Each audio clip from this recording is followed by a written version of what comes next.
Thanks. Are we on? Yeah, we're on. Don't touch the computer, for fuck's sake. I got it. I know how to use this part. I don't know if we need introductions anymore. Chris Valasek, Director of Vehicle Security Research at IOActive. Charlie Miller, Security Engineer at Twitter. Together, we are Wild Stallions. Phil and Ted. All right, a few people got it. That's why we don't practice the talk, because otherwise I would have cut that joke. Yeah, you would have cut that. Disclaimer, I think we got some complaints last year. It was like us joking around, which is going to be again, so if you don't like it, doors that way. We have a 90-page paper, 92. It's going to be long. It has all the details. This is a lot of information. This is a year's worth of work, probably more. We can't pack it all into a talk, so get the paper. We're going to release it on Monday. Has everything that we did and more. It won't be as entertaining, hopefully. No, not really. PSA before we start. Please, just stop saying whatever you have, whatever thing you make is unhackable, because you're going to look silly. So here is, I don't know if you guys can read in the back, but this is from some newspaper. A Daimler engineering executive says, there was no way you could hack a Mercedes-Benz from outside the car. And then he goes on to say, you can't really hack it. You have a control gateway, and you have to go through that. Yeah. And then it's like, no way a gateway of any sort has ever been compromised. Right. It's like, so you mean we have to hack the gateway? Oh, can't do that. So anyway, don't do that. Overview, we're going to talk about how we got remote code running on the head unit from Wi-Fi Cellular, some payloads, and then we're going to talk about the part that took us forever, which was V850 stuff, reversing, then some cyber physical stuff, and then even more fun about disclosure, blah, blah, blah. Yeah, and then even though we told Chrysler that we weren't going to drop any new vulnerabilities or whatever. We're dropping We're going to drop them all. Drop all of it. No, just kidding. But somewhere in the crowd. Sorry, Neil, wherever you're at. We're not doing it, I swear. A Chrysler executive who just pooped his pants. Remote attack surface. So, a lot of people think about remote attacks just as this, right? There's telematics, Wi-Fi, Bluetooth, tire pressure monitors, all kinds of stuff. We focused on the Wi-Fi and the telematics systems because we felt that would give us the best shot for a win. So basically there's lots of different ways that cars take input from the outside world. These are some of them. As time goes on, there'll be more of those. Absolutely. I think in-car apps are probably going to start pushing now. We're going to see all that stuff that people are familiar with. So that's the first bit of remote attacks is you got to get data to the car somehow. And as we found out, the chips that do that wireless data piece don't usually, or at least in our case, did not do communications with in-vehicle networks, so CAN bus stuff, or LIN or FlexRay, any of that. So you have to figure out a way to get from that remote piece to the piece that communicates with the car, right? Two separate pieces, that's sometimes a hard problem. Right, so if someone tells you they can remotely hack your car, and then they say something like, oh, and then you could just do brakes or something. They might not realize that the second step is like really hard and tough. And when we first started this, I think we were under that assumption as well. Totally, right? Yep. But now we're smarter. CAN message analysis. If you want to send CAN messages that do things, you need to understand their IDs and their data, right? The best way we found to do this is get a car and record them with a sniffer, see what they do, change them. All that good stuff. You need to do this part if you want physical control. You don't have to have, be physically jacked into the car to do it when you're doing it remotely, but you need it to begin with. Right, so this is the one part where you need a car at least for a little while. So maybe it's a rental or it's your car you own, but at some point you need to figure out how the messages work. It's going to be specific for a particular manufacturer, model year. We don't know exactly what the details are, but you're going to need one at least to look at for a little bit. Yeah. And we released stuff for a Ford, Toyota, and now Jeep. So there's some information out there. Lastly, CAN message injection, right? You have to find a way from a remote source to make that remote source, send it to the internal source that sends out a message that does cool stuff. This is what you want to do, right? You want to control the car. Turning up the radio's fine, but, wrecking in a ditch, even finer. Speaking of wrecking in a ditch. Speaking of a ditch. So this picture is funny. I noticed when I put it in the slide deck that the brakes aren't working in this picture. That's why he's going in the ditch. But the brake lights are on. Yeah. So you can tell like something is... So there's probably a physical switch that's the lights, and the rest is that. Right. Anyway, so a little about the vehicle. You want to talk about it? If you don't know yet, 2014 Jeep Cherokee. I think that's been out there. It's a nice car. It's a great car. Like it. I highly recommend it. Yeah, I would drive it. You're welcome, Fiat Chrysler. It has a Uconnect unit. That was the infotainment system, the thing that did communications to the outside world, made by Harman. They do all kinds of audio-video stuff, but they're heavily used in automobiles. Yeah, so the head unit is basically this thing in the middle that looks kind of like a computer screen. It's a touch screen, and then maybe some of the stuff kind of around it. Exactly. That's what most people think of as a car computer, right? And if you take these guys apart, you can see there's a screen that you touch. It used a Sierra wireless chipset to do cellular and wireless communications. And then the other daughter board piece was Renesas V850. So literally there was an air gap, right? Because it's two daughter boards. But in reality, we're going to show you how it wasn't truly an air gap. And this stuff ran QNX. Right. So the main chip on there ran QNX, and it was an ARM processor, and QNX is kind of Linux-like, and so you could get a shell at some point and run commands, and so it was nice for us because it made us, at least me, like sort of familiar. It's like, although half the commands you would expect to work don't work, but there's usually some kind of equivalent. Exactly. Real quick. Jailbreak. Charlie gave you a teaser last year of the jailbreak during our talk, right? It was a great way for us to learn about the system, dump binaries off, do reversing, sniff traffic, basically everything you want to do when you're trying to hack a system. Invaluable. This absolutely, positively is not required for what we're talking about today, just to make that very, very clear. But, I did the video. I know Max. So here is just what the effect of jailbreaking your car. So now it says, if you can see on the screen, it says jailbroken. Yep. So normally it doesn't say that. Yeah. But yeah, so again, if I want to remotely attack some car in California, I don't have to get there with the USB stick and jailbreak. You don't have to do that. But for us, to find out what files there are and play around, it was useful. You want to go? Sure. Okay, so we talked about all those different remote attack services, and the first one that we wanted to look at was Wi-Fi, because that was something we kind of understood, where Bluetooth we don't know too much about, and tire pressure monitoring systems I know nothing about. So we wanted to start with something that was kind of familiar, and we started with Wi-Fi. So this is the screen that you get for Wi-Fi, and you'll notice that by default you get WPA2 as your security. So I should mention that the Jeep and some other cars, they offer up a Wi-Fi hotspot, so you can sit in the back seat and get on the internet. The kids can be on the Nintendo DS going to grandma's. It's pretty sweet. I really like it. In order to do that, you need to have this password to get on WPA2. So if you want to attack a car over this Wi-Fi hotspot that it generates, there's a couple problems with it. One is that it's not on by default. You have to pay for it, and it's quite expensive, so $35 a month. I bought this for a year. So, you're welcome. You're welcome, everyone, for Charlie paying $300. Yeah, Uconnect or Harman, whoever gets that money, you're welcome. Yeah. But anyway, the point is not many people are going to buy this. And even if you did find a car where it was on, you'd have to figure out how to connect to the WPA2 network, which is non-trivial. Yeah.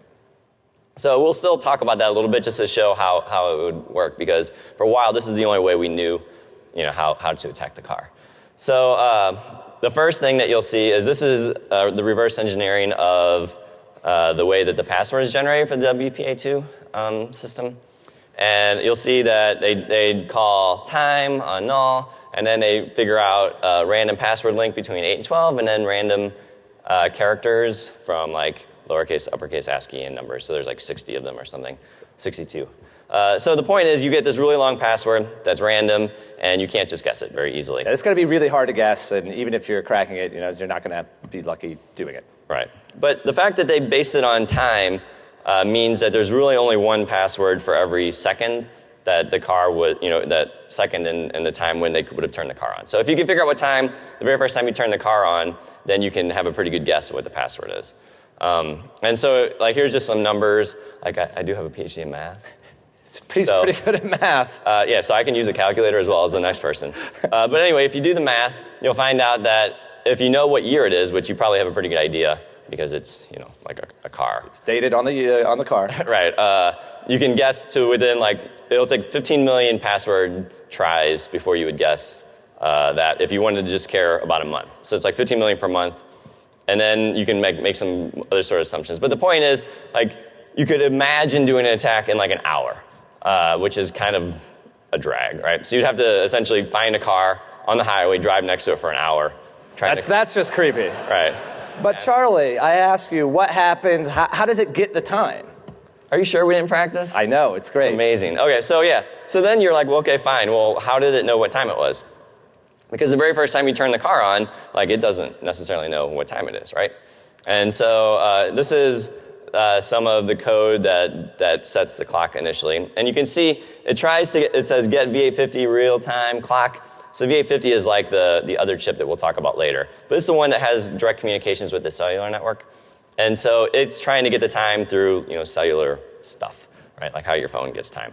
But it falls down here and it says like if it fails to get that time, it defaults to like the first day of the first month of 2013. January 1st, 2013, that's the default date. Right, so I was like, okay, whatever.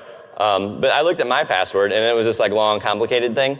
And so there's this mapping between what second the clock was turned on and your password, right? Well, you can kind of go backwards with that mapping too.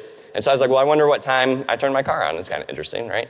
So I looked and it said I turned my car on January 1st, 2013, 32 seconds. And so what that means is when I turned my car on, it didn't know what time it was. It took 32 seconds for the like Wi-Fi thing to kind of like get going. And then it created the password from that. And so...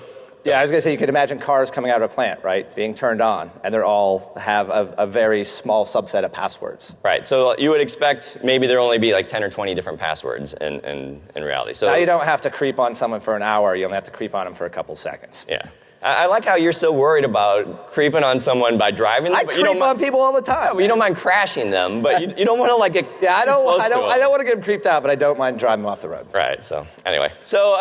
So it's actually not that difficult to figure out what the password is on WPA2 network in this case. And so you could connect to a Wi-Fi network. But the biggest problem is you still have this issue where they probably don't have Wi-Fi in the first place. So let's just forget about that issue for a moment and power on, which is what you do when you research. So you can run an Nmap scan of the Wi-Fi hotspot. And you'll see there's a bunch of open ports. The one that we care most about is port 6667, which Nmap says is IRC. We were pretty stoked. We're like, sweet, this thing's running IRC. This is awesome. Great car. Love it. Join pound hack. Right. I was like, I knew this car was cool, but now I just really love it. So it turns out it's not IRC. It's something called dbus. So if you don't know what dbus is, it's a inter-process communication mechanism. So like different processes can like talk to each other. It's like RPCs, they can call methods. And so it's way like different processes on a machine can talk to each other. You can set it up, which right away you start to think like, well, probably maybe I shouldn't be able to pretend I'm a process on a machine and talk to other processes. I would think so. That's how I would design it. Right. But the designers of dbus thought of that, yeah. And they have authentication built into it, so where you need to have like some sort of password or key or something. I don't know because the Jeep didn't have one. So you can see over here on the right, part of the dbus protocol is you can try to auth, and you can say auth, I'm just some anonymous dude, and the Jeep says, okay, you have a session. So basically this is RPC with no authentication, right? Because you can remotely connect, and then we'll show you can do stuff. Right. So probably not intended by the manufacturer. I wouldn't think so. So we used a program called Defeat, which we'll show you in a second what it looks like. It's like a cool GUI. And then when we wrote our scripts, and not to give away the ending or the teaser, exploits as well. We used something called dbus Python. Okay, so this Defeat thing, you can fire it up. It looks like this. You can see all these like Harmon services that you can talk to. And then each of these services has different methods that you can call. And here's an example of using that GUI again to find out for particular services what methods are available. And you can just read down here and see some of the more interesting ones. So there's a service called com Harmon service layer manager, and then it has methods like view, DTV, HMI 12, and all this kind of crazy stuff, right? You can imagine how many things are implemented over this, right? It's probably easy to use, you make calls, it works, everything's strings, awesome, right? So I'm sure there's just methods upon methods upon methods. Right, so already right now, you could probably imagine doing things to the Jeep that were bad, but of course we want a shell, right? I should mention that dbus, the service runs as root. So if you can get a shell, you're a root. One small detail. Yeah, which you would kind of expect. It's not like it's a multi-user system, it's a Jeep. But anyway, so the first thing we were like, okay, let's start looking through these methods and seeing if there's any one that has some sort of vulnerability that would allow us to get commands running. So the first thing I thought of was command injection, right? Because then you don't have to mess with shellcode and, Shellcode's memory hard. Let's go randomization. shopping was our No, motto. totally. Like, I spent enough time in my life looking at debugger. I don't want to do that anymore. So I looked around, found this nav trail service, which was like a really great service. I don't know what it really does, but it Navigates the trail, bro. yeah, it gives you shells. I know for sure. It should be called shell trail service. Right. So here is so this particular service is backed by Lua scripts, so you can just read the Lua and see if there's problems. And you can see here, you're allowed to pass in through this method params, which is in this case, a file name. And then it just shells out to the system and runs remove your file name. So if you give a file name blah, semicolon, stuff, it'll just run that stuff. Or just give it a slash and then it removes everything as well. Yeah, don't do that either. Yeah. Slash. Oh, my head unit's broken. So anyway, this is bad. This is, from this alone, if you were connected on Wi-Fi, you could get root stuff running. And I was all proud of myself. I was thank you. I've been hacking for 15 years or whatever, and this is really awesome. And I found a bug. I knew it would be there. Boom. And then needless to say too, there was once we started looking at the code, it was just everywhere. Yeah, there was more than one. We just quit. There was so many of them. It was just be done with it. But then my elation at what a super uber hacker I was kind of came down when I looked further down the list of methods for nav trail service, aka shell service, and I saw there was one of them called execute. And so you can probably guess what this shell does. It doesn't kill you. No. What it does is if you give it a command, it executes it. So if you want to own 1.4 million vehicles, there's 4 lines of Python. We want it to be sexier. That's it. Yep. Right there. So you can see this is 4 lines of Python, like he says, and at the end it invokes the execute method, and then you specify what the command is. In this case, it's netcatting and shells and stuff. And the nice thing is they have netcat and all those good utilities already on there for you, so you don't even have to do it. Yep. They're already there for you. You just invoke them. So remote root shell, 4 lines of Python. Bling. All the Jeeps. So that's it. That's a talk. All right, fine. We'll see you. Get out. Okay, so one funny thing is that at DEF CON and Black Hat last year, we were talking about the attack surface of the Jeep, and we actually showed at one point, Chris eloquently in this picture is showing that, an mmap of the Jeep, and you can see port 6667 is open, and of course we laughed about how it was IRC. And so basically that was what our whole talk this year is about, was on that slide last year. All right. We're dumb like that. I know. You want to talk about you can execute. So now we can execute. We're on the infotainment system, right? We're on the head unit. That means we can execute a bunch of cool Lua scripts that do stuff. We wrote GPS Tracker 3000, which come 3001 is going to sound really silly, but we'll worry about that then. Then it'll just be retro. Yeah, then it will. It'll be like Nintendo games now. But basically what it did is we got the Jeep to send its GPS coordinates to a web server, and we would pull that web server every so often and then put a pin drop on a Google map. So we could get this running, and I could watch Charlie go to the grocery store, and I could tell you, hey, he's speeding up because the pins are getting farther apart, or hey, he's slowing down, the pins are getting closer together. So we have nice Google map tracking for all your NSA needs, so you can track him wherever he goes, and it's pretty sweet. Yeah, and we did this, so you don't actually even need to run code to do this. This is just one of the methods that the debug service exports for you. Yeah, exactly. You don't even need to exploit it, you just ask it. Right. You're like, yo, what's your GPS? Yo, what's your GPS? It's like, oh, here you go, man. Yeah. As you see, you've probably seen in the wired videos, HVAC, we could turn AC heating on. You give it a number, it blows cold air in Andy Greenberg's face. I think that's why this method was designed. Yeah, so it's funny because all these things you can, the only reason we're putting this code up here is just so you can see how simple it is. So you would think turn on the air conditioning, that's probably super hard. Yeah. That was memory corruption, and we're doing heat massaging. Nope, we're just running a Lua script. We wish it was sexier, but it's not. Actually, I don't. I liked it being easy. Yeah, it was way better that way. Radio volume, you can just give it a number. I think 9's the loud, or 32's the loudest or something. I forget. Some number that is not reasonable. So here is basically some of the command. Get out of here. I can't do it. It is hard to do. I must admit, using a computer. Here's. Hey Charlie, you ready to hack a car with no wires? So this is basically all the things, a lot of things we can do over just on the Uconnect. ODB2 port. So this is like a magician showing that we're not connected. Hey Charlie, give this car some style. Yeah. There we there's go. us. Yeah. Change the channel for me if you could. Two handsome bros. And then you can't really hear it, but we just changed the Turn radio that station to a hip hop station. This is Hot 103, St. Louis' finest hip hop and R&B. So it's so, you can't really tell, but it's so loud, you can't even talk. Yeah. And, And then you can kill the knobs, so you can't turn it down. So the knobs do nothing. so this is what we did to Greenberg on the highway. Maybe turn the car off will help. So then he turned off the car. Hopefully that's better.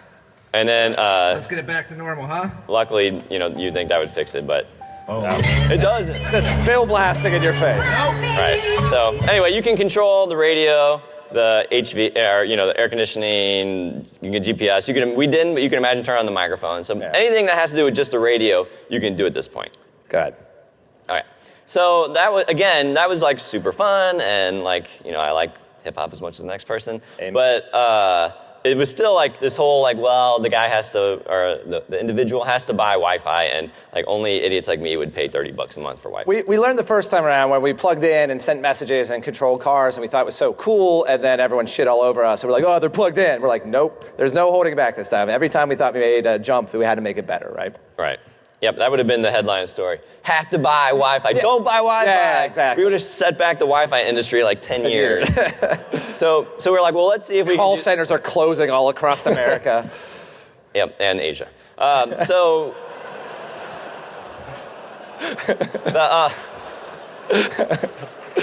They climb more from that than the route on Jeep. But so anyway, so we're like, well, let's see if we can do this over the cellular network, because then not only can you do it from far away, but everyone's will be vulnerable instead of just the idiots who pay for Wi-Fi. So the first thing we did was we just ran netstat to see, and you can see all the ports except the one guy is not just bound to the Wi-Fi interface, for example. It's bound to all the interfaces. And so we're like, well, it seems like maybe you can get to it over the cellular network. Yep. Of course, we had no idea how to do that. I don't know how cell phones work, and honestly, I don't like them. I know how iPhones work, but I don't know how they talk to other iPhones. So we needed to find out what the IP address of the Jeep was so that we could try to talk to it, right? So ifconfig, of course. The sort of interesting things was there's all these IP addresses. We didn't know which were which, but the UAP0 is the one for the Wi-Fi interface. And then you get this PP01. The one on the left is what your IP address is locally on the Sprint network. And then the other one, 68, 28, whatever, is what it looks like if you connect out to a service outside the Sprint network, on the internet in general. So if you saw in your, logs, that's the IP address that would be there. Right. So the first thing we're you want to tell them your adventure of trying to... So, I had no problem buying one of these femtocells. Is you buy something, it's easy, but... I bought 3 femtocells, and I would try to get them working, and I'd have to call Sprint, and I bought a phone with a contract that I no longer need. And every time I would get a new femtocell from eBay, it'd be brand new, and I would call, and oh, yeah, no, that's stolen. And I'm like, what? How is it brand new? It's stolen. So I bought 3 or 4 femtocells. They were all stolen, but we eventually got one working. So what he's leaving out is how he stole all the femtocells. Yeah, and then he tried If anyone needs a femtocell after this, I'm out back. They're $19. So anyway, we hooked up the femtocell, and then I got on a cell phone, a Sprint cell phone, connected to the femtocell. The Jeep happily connected to the Sprint femtocell. And then I was able to talk to port 667 from my phone to the Jeep. So then we were no longer had to worry about whether the Wi-Fi was on.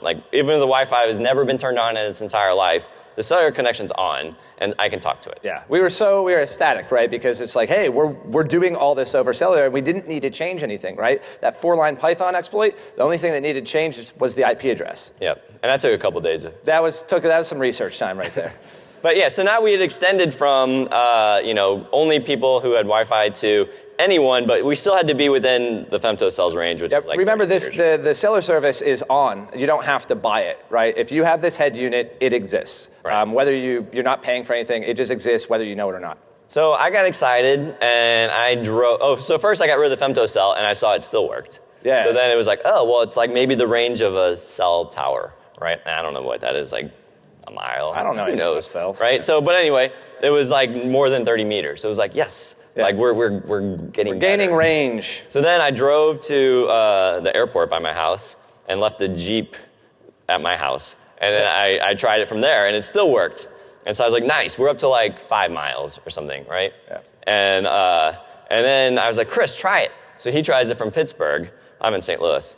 It doesn't work. Yeah. So we're like, man, damn it. So there's some... Maybe it's like one tower or like, the how I drove to the airport to be more than one tower, but what do I know? So maybe it's like a few towers regional or regional. something. Yeah. So anyway, it was a bummer. So we had no idea exactly how far it worked.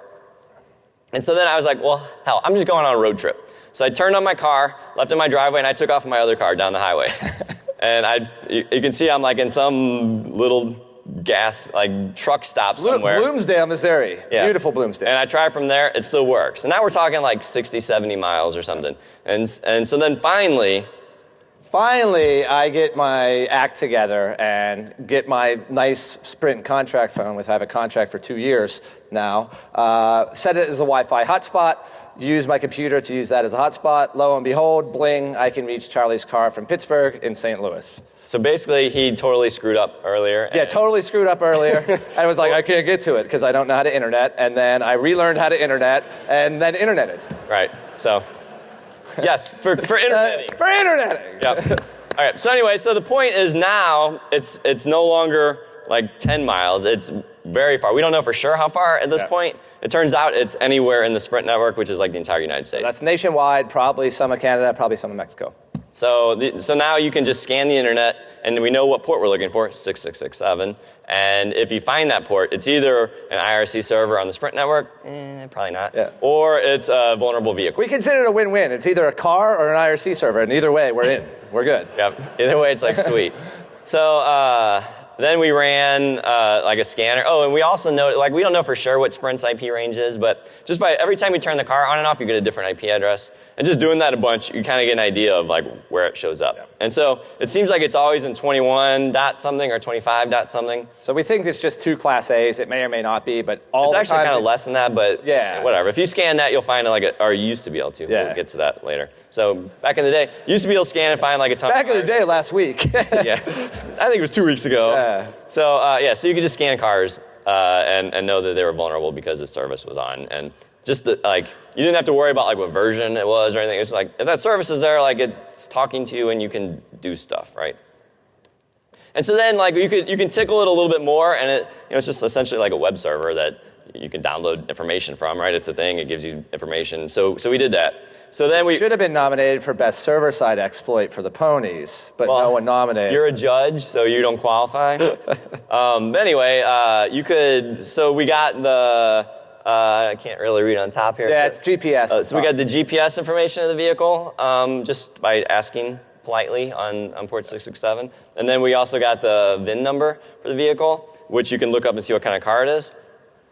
And then we wrote this clever script called Shut Up Dave, which is It goes back to Shut Up Theo, and in a long tradition of shut up scripts. Right. Here's ours. This one's targeted towards Dave Vitale, who's anti-junk hacking, anti-stunt hacking. He says hacking cars is easy, stupid, pointless, no impact. Yeah, no impact, zero impact. Right. So anyway, shut up, Dave. So you can run the script, and it just scans the internet, finds cars that were vulnerable, and then tells you what kind of car it is. Yeah. It's pretty Based crazy. off the VIN. Right. And probably the scariest moment of all of our research was when the very first time that I ran that and got the GPS information, and I called up Chris and was like, hey Chris, I just did it, and it's a car that's driving across Oklahoma right now. It was like, oh no, like this is bad. I was like, let me do it. Then I did it. It was like, it's driving across Nebraska. I was like, I quit. Car hacking's too real for me. I'm out. Yeah, it's crazy. So that was like too real for me. It was way more fun when it was like my car in my driveway, and then it was like, oh my God, there's all these cars that are vulnerable, and like we need to probably get that fixed. Yeah. So originally when we talked to Chrysler, they told us that it was only 2014 models. And we didn't really ask, but they didn't really tell us how many cars were affected. And so we did the scanning, besides just being, just for curiosity or whatever, to see what kind of cars we could find that were vulnerable, and like what years, what makes, what models, that kind of stuff, how many there are. So we ran the script for a little bit, and these are the cars that we found that were vulnerable, like just by scanning the internet. The sweetest one was Dodge Viper for sure. Yeah, so we found the Dodge Viper, and it was like the super top of the line one too. And it was like super SRT sweet. version. Someone spent a pretty penny on that car. Yep. And then we could have like just cranked the radio. Yeah, To exactly. a hip hop station. We could have put Hot We 103 didn't do that, but we could have. So anyway, this is the list of vehicles. So the interesting thing from us before like all the recall happened was it was like not only was it 2014, but it was like 2013 cars, 2015 cars, and so on. So lots of vulnerable vehicles. And it turns out there's actually more than this that that we never just happened to find because we didn't scan that long. And so again, now we know the answer of how many vehicles were vulnerable is 1.4 million because that's what they recalled. But we didn't know. And so the way we did it was I was like out running and I was like, there has to be a way to figure this out, right? Like I've scanned it and like, you know, there should be a way to do this. And it turns out like I had this great idea and I went home and Googled it and some dude who like wanted to know the population of owls did the exact same thing. And so the thing you have to think about is, I was scanning cars. Every time you turn on and off your car, you get a new IP address. But I was getting the VIN number. So I scanned like 2,000 cars, and I noticed that I only found 20 that I found a duplicate VIN number for. And so that means like you would expect that there must be like a lot of cars, right? Because if I would have scanned 2,000 cars and they were almost all duplicates of each other, then there's not that many cars, right? Yeah, so. Remember, VINs are unique to a car, right? They're like your fingerprint. So each car has a VIN and they don't change. Right. So I was coming up with this really complicated formula, but it turns out like the owl dude had this formula. I just plugged in the numbers, and the number that it came up with was like around 400,000, which turned out to be a low estimate. We were conservative and pretty low. Right. But anyway, it was a lot of cars. But that's why we did the scanning. Yeah. All right. But so far in this story, we can only play with your radio. It's not very cool. It's kind of cool, but not super cool. Anyone can naysay that. You can only turn on the radio. Right. But yeah, go ahead. Yeah. So what we had to do now was figure out how this part worked, right? We made these diagrams last year at Black Hat, and we knew the radio touched both CAN buses. We just needed to figure out how. Right, and this is one of the reasons we chose the Jeep in the first place, because it has this diagram, and it's like, okay, if you own the radio, you're on all the CAN buses, like game over. Yeah. We assumed, we named it, the most hackable car, because that's what we thought we could get into the easiest, right? But we were wrong. We were wrong. Yeah. The way it actually works is you have this OMAP board that has all your stuff on it, and it was connected to a daughter board that had a V850 chip through a serial line they implemented SPI for their communications, right? Serial peripheral interface. Yeah, I don't know what it's. So the V850 is on the CAN network. The V850 can send CAN messages. The V850 can listen to CAN messages. The OMAP chip that we're on can't. Yeah. It can only talk to the other chip. So this is a problem. We can't send CAN messages, and to control a car, we said you need CAN message injection. And this is why Chrysler and other companies have correctly said no, there's isolation between the infotainment system and the CAN network. There's on separate systems they can't do it. And so they're kind of right that there were many months that I tried to send CAN messages from the OMAP chip, trying to figure out, there must be a way. Running through Lewis scripts, trying to figure out which ones may be able to send a CAN message. Right. We spent a lot of time trying to figure that out. Right, but there wasn't. Yeah. It was separate, but as we know, close only counts in horseshoes and hand grenades, so kinda isn't right. We identified the chip as a V850 FJ3 series chip. And the nice thing is we knew we had a firmware for it because it came in the ISO update that you could download offline. Right. So when you stick the USB stick update into your car, it updates the files on the OMAP chip, but it also can reflash and update the V850 chip with new firmware if it needs to. So long story short, there's also a script that says, hey, take this as a parameter and flash the V850 chip over SPI. And there's no code signing, and there's really no check. So all you have to do is come up with a bootleg firmware that you wrote yourself that does stuff, and you can update the chip, no questions asked. So that's how you get from being on the head unit to actually being on the V850 chip. I'm going to fly through the rest of these because it's really boring, but look through the paper. We read data sheets a lot. We read a lot of data sheets. We read a lot of data sheets. This is 3 months worth of reading data sheets. Yeah, basically reading data sheets. Finally, the nice thing is IDA Pro had a processor module for the V850ES. We found the base addresses. This is hacking, not Mr. Robot. Yeah, this is the hacking part where you're just sitting there for 3 months going through all this crap. Even if Christian Slater really, really wants you to hack a car, it's still going to take 3 months. Yeah, exactly. So you set up the segments.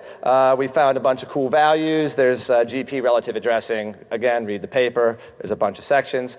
We found where CAN buffers were, right? Cross-reference those to other pieces in the code. And we found, hey, according to the data sheet, here's values that set things like the ID and the data and all that good stuff.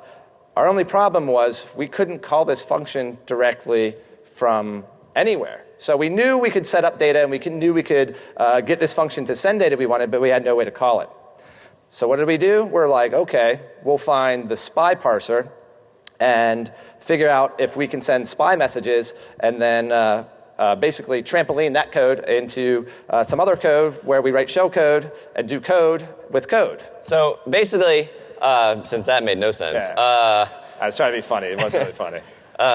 So we looked in the firmware, the existing firmware, to see if there was some way the OMAP could sort of signal to send like an arbitrary CAN message. But no matter how hard we looked, we couldn't find that way. So we decided we were going to have to make a method that would do that, and then we would send a spy message, a serial peripheral interface message to the V850 saying, OK, send this message with this data now, please. Yep. And that's the approach we have to do.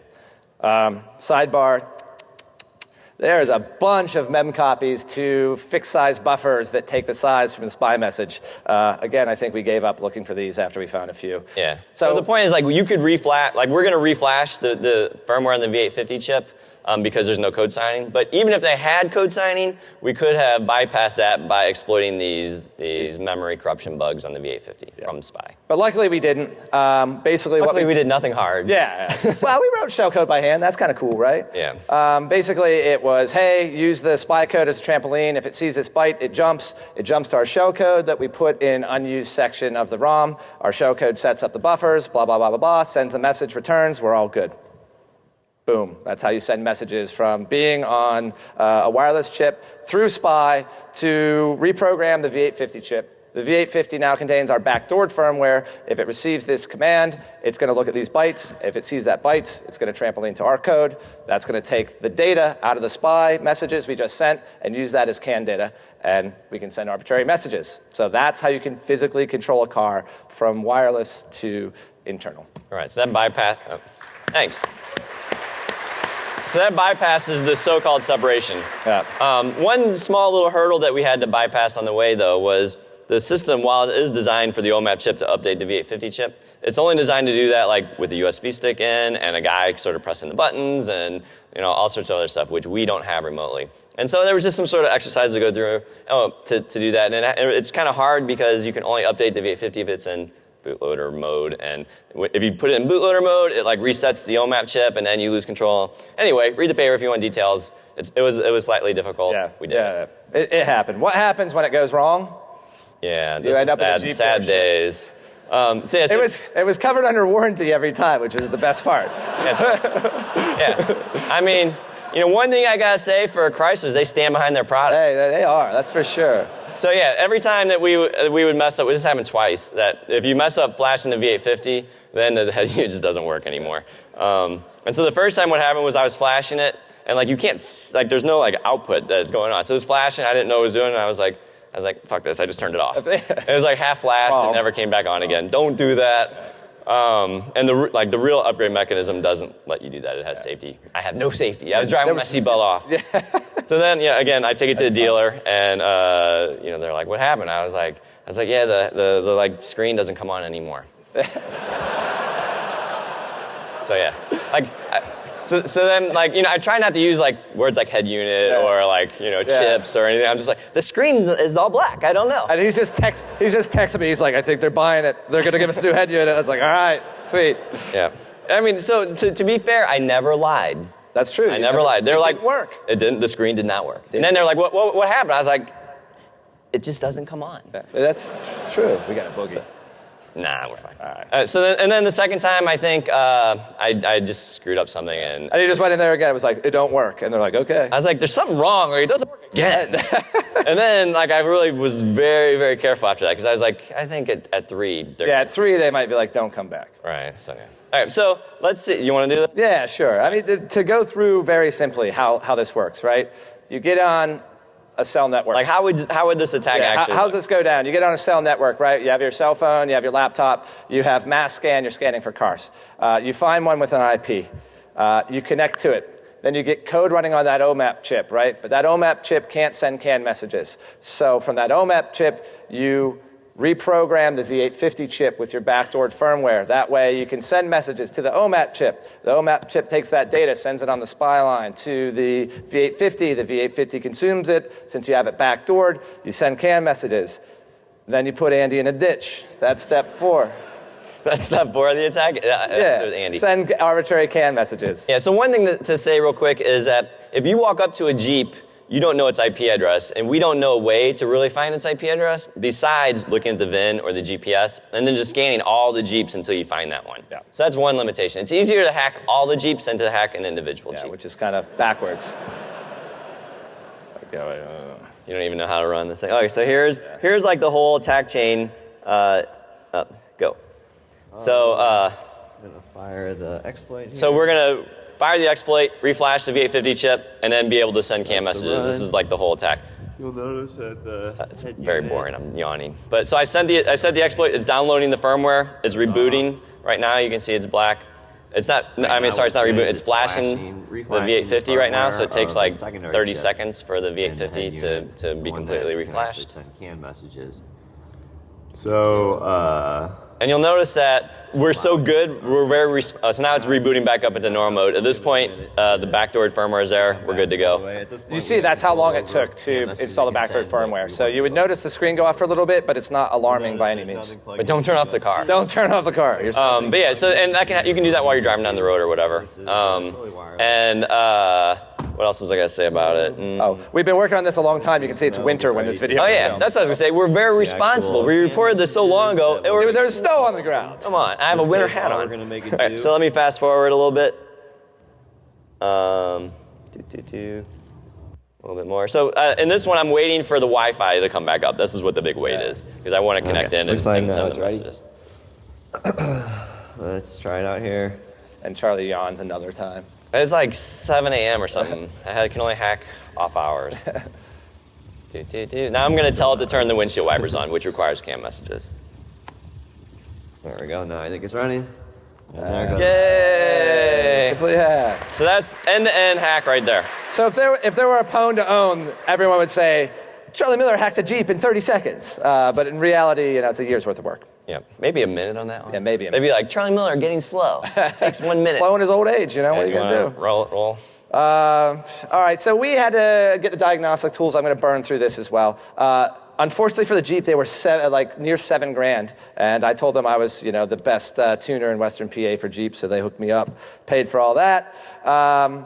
There's security unlocks, right, to get security access. We talked about these things before. It wasn't traditional. Couldn't find the algorithms. Actually, in the code, it was Java, so it decompiled right nice for us, but we couldn't find anything. They had obfuscated strings. After digging around for a while, we found these constructors where they actually took those files that were encrypted in the previous screen in the upper right and decrypted them. And the cool thing was all their decryption passwords were leet speak. So this one is generation. Generation. So it was pretty cool. I was like, word up. Leet Super speak. hackers. Yeah. So they wrote their mechanics tools in Java, and then they were worried someone would reverse it, so they paid for this commercial obfuscator. Yeah. And then Chris just fucking obfuscated or slapped it in the face. just totally reversed it anyway. I do condone violence on crappy code. That's the only thing I condone violence for. Also, we couldn't figure out the checksums for the car. They were different than anything we've seen. Best way to do that, grab yourself some hardware, get yourself some firmware, reverse yourself some firmware, and then look for XOR, because we figured that's involved. And lo and behold, we found the checksum routines for everything used in the Jeep. So that'll be in our package, and it'll show you how to do all that stuff. And that allows you to send arbitrary CAN messages of whatever you want instead of just replaying. Before we had to replay because we didn't know the checksum. So we had to replay message we saw. But with this, we could craft arbitrary messages with any bytes, run this checksum routine, and it would fix it up. So that was like a couple weeks, too. So that was that was a lot. So all that was left was finding messages to send, like how do I control the steering, how do I control the brakes? And the way you do that is you just drive around and make those situations happen and then record it. So you remember last year, I don't know if you came to our talk last year, we showed this video where we were trying to get the automatic collision prevention system to engage so we could capture the packets. And the way we did that was, sorry, I gave away the secret there. The way we did that is we got some cardboard boxes out, and we drove into them, hoping it would stop us. And that didn't work. It didn't work. So, like afterwards, after the talk, everyone kept coming up. You idiots, like it only works on metal. Yeah. It's like, oh, so this year Let's we're get like, ourselves some metal. yeah. By the way, the people at Home Depot probably thought we were sociopaths, just bought a bunch of trash cans. Okay, Can so we return these? I believe we asked. So we this year we also put a phone with a camera running on the thing we were going to hit if we hit it. Hopefully we would stop in time. So that's what this view is. Oh no, this is trying to find a place to actually do the testing. We set up the trash cans and people just keep walking up to the trash like, can. trash cans with a camera on it. Yeah. And then we had to scare this little girl out of the parking lot. It's like, get out of here. So we finally found a place to do it. So here we are. This is heading towards the camera. The camera exploded upon impact, so I think that's... So if you listen, you can hear how fast we're going. We're like hauling ass around this corner. But anyway, that's the end of that camera's footage. For some reason, you'll find out why in a second. So here is the side view footage. It got a little bit loud. And... oh no. Once again, the collision prevention system did not work. This is out front of his kid's school, by the way. Yeah, having metal did not make any difference at all. Didn't make any difference. So if you're gonna get metal, don't try it. We tested, doesn't work. Save yourself a couple $100. Yeah. Okay, you want to do some of these? Yeah. Go for it. You don't know how to run the movies. Yeah. So anyway, we got to hurry up, but we figured out eventually how to do that. But these are the Lewis scripts that we would use to actually send the CAN message on the car. You see they're in this weird format. Look at the paper. They'll tell you the format of how we used it. So here's some of the stuff we could do. You can make the windshield wipers come on with like the spray. It was like hard to see what was going on. Of course, we did that to poor Andy Greenberg. All right. As you see, we tested the turn signals. Just skip the turn signals. No one wants to see that. Oh, you sure? Yeah, no one wants to see turn signals. Speedometer. Yeah, that's all right. It meets your goal. Yeah. So here I'm doing 70, but if you look, my speedometer says... drops to 40. And you'd be like, I swear, officer, I wasn't speeding. Right. Look at my speedometer. I have a camera proof. on it. All right. You can do locks as well. So here I am pulling up. I'm going to get out of the car and lock it and walk away. You should hear the beep when he locks it. I swear it just beeps. Yeah. But anyway, then we'll fast forward here a bit. Then I sent the command to unlock the doors over the cell network because the car stays alive for quite some time after you turn it off. Unlock the doors, and I can get my coffee back even though Charlie locked it in there. Cheers. Damn it, listen to me.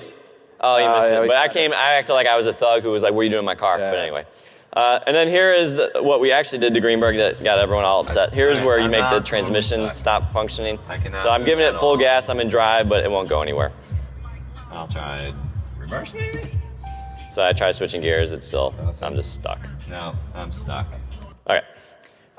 So those are normal CAN messages.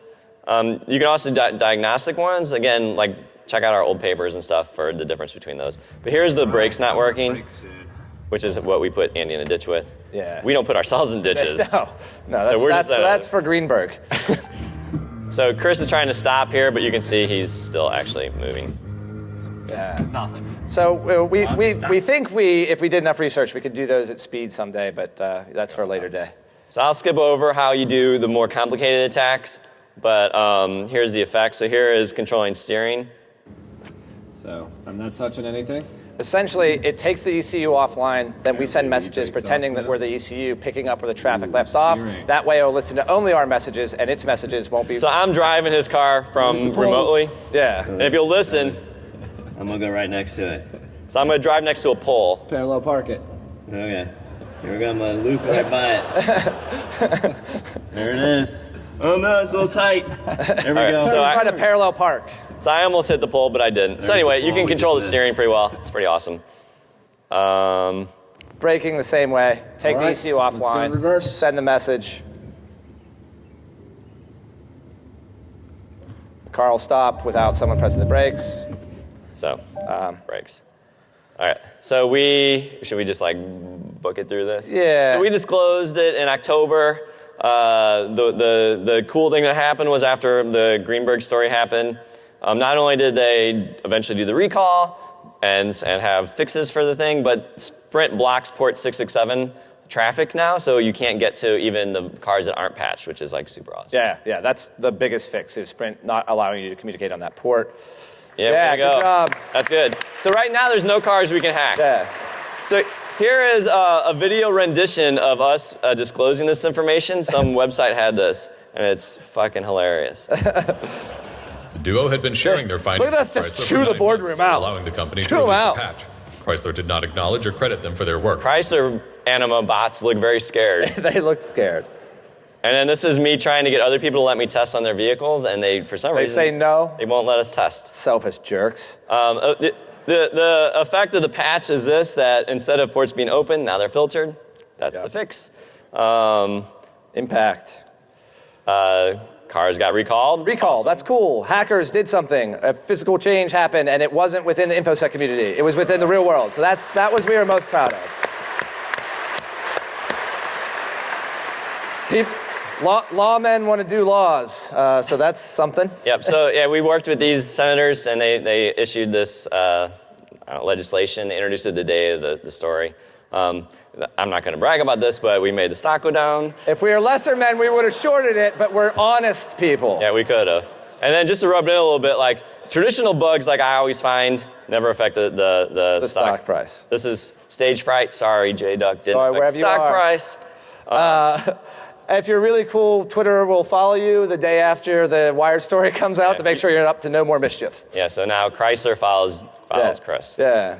And I'll go through this real quick. Remote compromises are capable, right? We don't have to prove this anymore. We don't have to do it on every car. Just know that it's possible. This is not a Chrysler Fiat issue. This is an everybody issue. This is the OEMs. This is the tier ones that give them stuff, and this is the telecom companies that provide them communications. They all need to work together to get these fixed. It was better that Sprint blocked the port and Chrysler released a patch than just one of them acting alone. Yep. And like I said, hackers can make a real-world difference. This isn't just InfoSec anymore. We affect the real world. People know about this stuff that aren't in the industry, and it's awesome. And we want people to continue to do this work. Take this, go do new cars, do new stuff. Yep. And that's it. Thanks, everybody. Clapping for yourself? I'm clapping for them, soccer style.